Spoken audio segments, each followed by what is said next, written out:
जय महाकाल, जय माँ भगवती काली।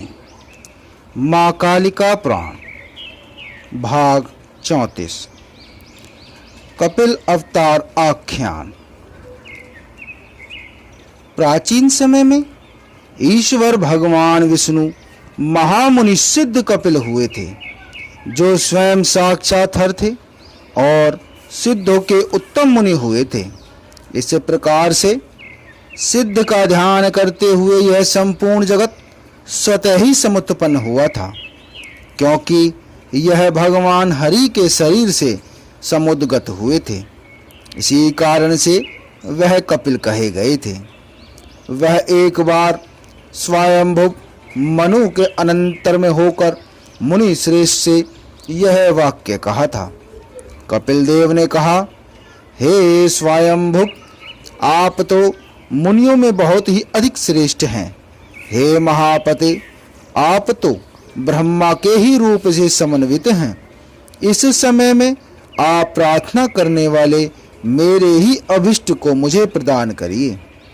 यह संपूर्ण जगत आपका ही है और आपके द्वारा ही परिपालित है। आपने ही इस संपूर्ण जगत की रचना की है और आप ही इन जगतों के स्वामी हैं। स्वर्ग में, पृथ्वी में और पाताल में, देव, मनुष्य और जंतुओं में आप ही स्वामी हैं।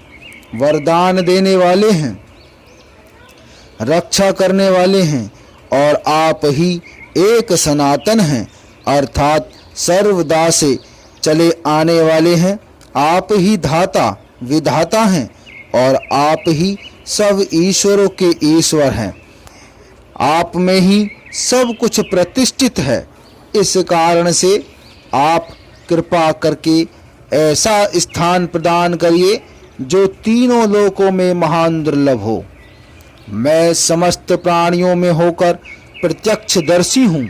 मैं ज्ञान रूपी दीपिका का निर्माण करके इस जगत जात का अर्थात पूरे जगत का उद्धार करूँगा। इस समय में अज्ञान रूपी सागर में मगन इस संपूर्ण जगत को ज्ञान रूपी प्लव अर्थात संतरण का साधन प्रदान करके मैं तीनों का तारण करूंगा। हे प्रभु, आप हमारे नाथ हैं, पूजा के योग्य हैं और जगत के पालक हैं। महात्मा कपिल के द्वारा इस रीति से कहे गए उन मनु ने फिर उन संचित व्रतों वाले महात्मा कपिल को उत्तर दिया।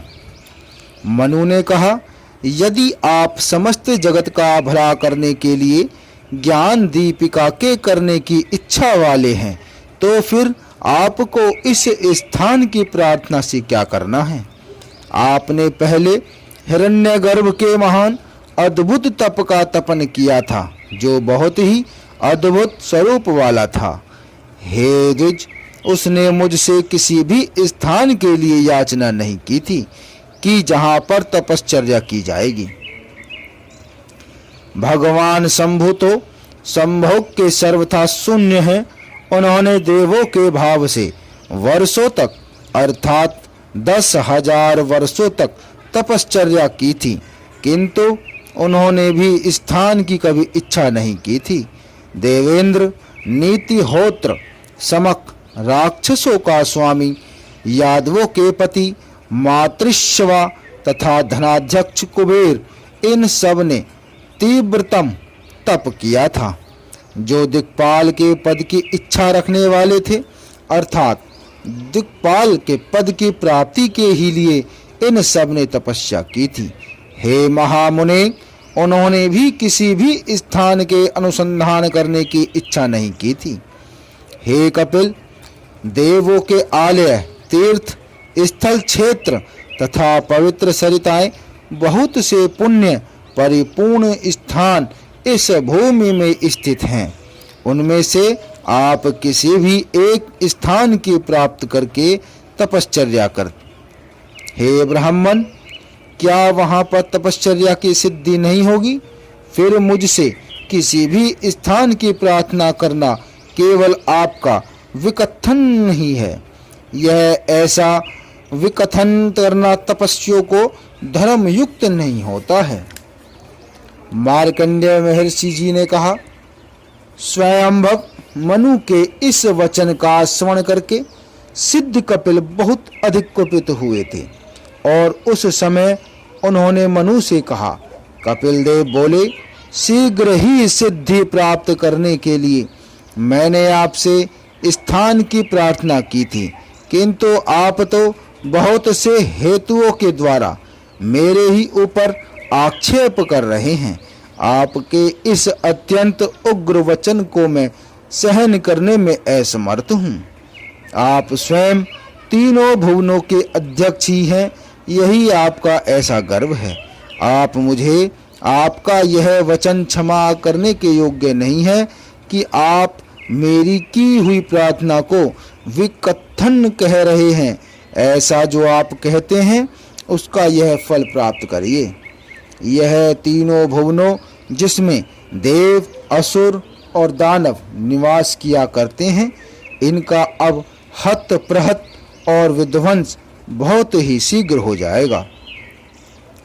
जिसने इस पृथ्वी का उद्धार किया अथवा जिसके द्वारा यह पुनः स्थापित की गई थी, जो इसका अंत करता है अथवा जो इसकी परिरक्षा करने वाले हैं, वे ही सब संपूर्ण चराचर की हिंसा करें।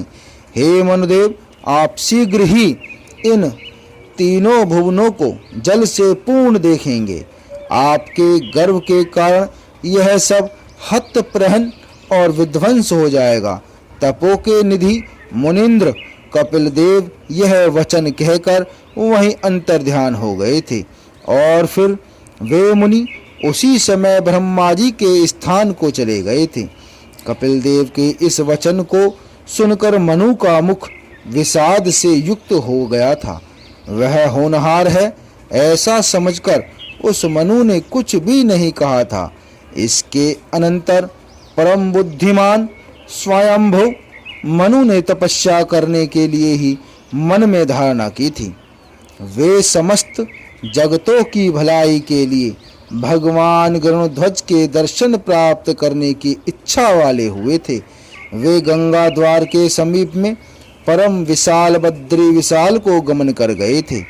वहां पहुंचकर जत के धरती स्वयंभु मनु ने स्वयं ही पापों के विनाश करने वाली पुण्य तोया बद्री का वहां पर दर्शन किया था, जो सदा फलों वाली थी और नित्य ही कोमल सांदल की मंजरी से समन्वित थी, जो सुंदर छाया वाली मृषण और सूखे हुए यंत्रों से रहित थी।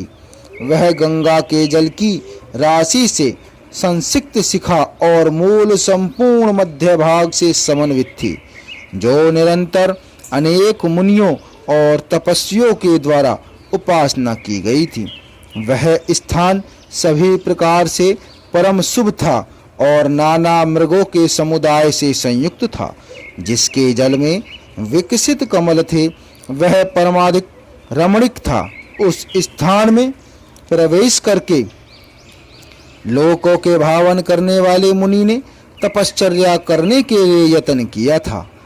वे वहां पर नियत आहार वाले परम समाधि से संयुक्त हो गए थे। वहां पर उन्होंने भगवान हरि की समाराधना की, जो जगत के कारण के भी कारण हैं तथा समस्त जगतों के नाथ हैं और नीले मेघ तथा अंजन की प्रभा के समान से युक्त थे।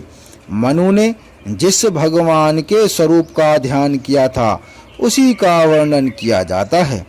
वे शंख, चक्र, गदा और पद्म के धारण करने वाले हैं। कमल के सदृश लोचनों से युक्त हैं। पीत वर्ण के वस्त्र के धारण करने वाले हैं, जो देव गरुण के ऊपर विराजमान हैं, जो जगत से परिपूर्ण हैं, लोकों के नाथ हैं तथा व्यक्त और अव्यक्त स्वरूप वाले हैं, जो इस जगत के बीज हैं और सहस्त्र नेत्रों वाले तथा सहस्त्र सिरों से समन्वित प्रभु हैं, जो सब में व्यापी, सबके आधार, अज, विभु और नारायण हैं। मनु ने सर्व वेदों से परिपूर्ण इस परम मंत्र का जाप किया। आगे का अध्याय 2 में।